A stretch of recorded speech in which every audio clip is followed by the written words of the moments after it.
హరే కృష్ణ. అందరికీ నమస్కారం. ఈరోజు ఇస్కాన్ సంస్థాపకాచార్యులైన శ్రీల ప్రభుపాదుల వారు అనువాదం చేసిన శ్రీమద్ భాగవతం నుండి కుంతి స్తుతిలోని 2వ శ్లోకం గురించి వివరించుకుందాం. మాయా జవనికా చన్నం అజ్ఞాదోక్షజమవ్యయం న లక్ష్యసే మూఢదృశా నఠో నాట్యదరో యథా. ఈ శ్లోకంలో కుంతీదేవి అంటున్నారు, పరిమిత ఇంద్రియ జ్ఞానము యొక్క పరిధికి అతీతంగా ఉండడం వలన నీవు యోగమాయా తెరచే కప్పబడిన అవ్యయతత్వమై ఉన్నావు. ఒక వేషధారణలో ఉన్న నటుడిని ఎలా అయితే గుర్తించలేమో అలానే మూర్ఖ పరిశీలకులకు నీవు కనిపించవు. భాష్యము. భగవద్గీతలో శ్రీకృష్ణుడు చెప్తారు, అజ్ఞానంలో ఉన్నవారు తనను తమ వలె సామాన్య మానవుడని భావిస్తారు అని. అదే విషయాన్ని ఇక్కడ కుంతీదేవి ప్రకటిస్తున్నారు. ఎవరైతే తక్కువ జ్ఞానం కలిగి ఉంటారో, అజ్ఞానంలో ఉంటారో వాళ్ళు శ్రీకృష్ణుడిని అర్థం చేసుకోలేరు. రామ, నరసింహ, వరాహదేవ అలానే తన సహజ కృష్ణ రూపంలో ఆ దేవాది దేవుడు అవతరించి ఎన్నో అద్భుతమైన మానవాతీత లీలలను చూపించారు.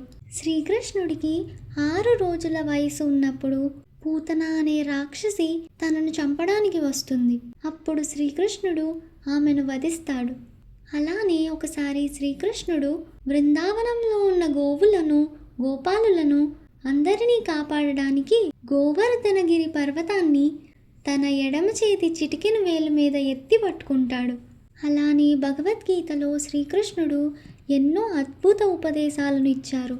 ఇలా శ్రీకృష్ణుడు ఎన్నో అద్భుతమైన మానవాతీత లీలలను ప్రకటించారు.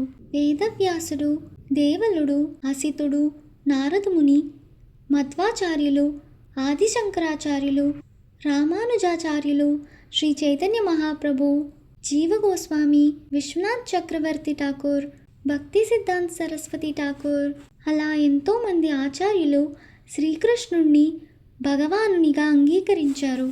అయినా సరే అజ్ఞానంలో ఉన్నవారు, అసుర ప్రవృత్తి కలిగిన వారు శ్రీకృష్ణుడిని భగవానుడిగా గుర్తించలేకపోతున్నారు. అటువంటి వారికి శ్రీకృష్ణుడు తమ ఎదుటే నిలిచిన శ్రీకృష్ణుడే భగవానుడని గుర్తించలేరు.